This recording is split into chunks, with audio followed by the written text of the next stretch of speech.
sa mga pinagbabawal na gamot sa lugar na yon, sa Dominican Republic, no?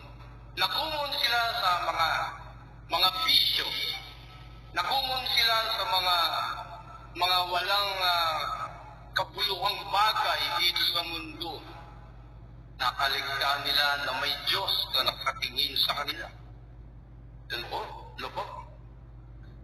At kung sa lahat, alam niyo ba guys, ang nagpapahirap sa tao ay yung malayo sa Panginoon. Kaya na lamang ng sinabi sa Matthew 6:33, "Seek ye first the kingdom of God and His righteousness, and all those things shall be added unto you." Ano pang hahanapin natin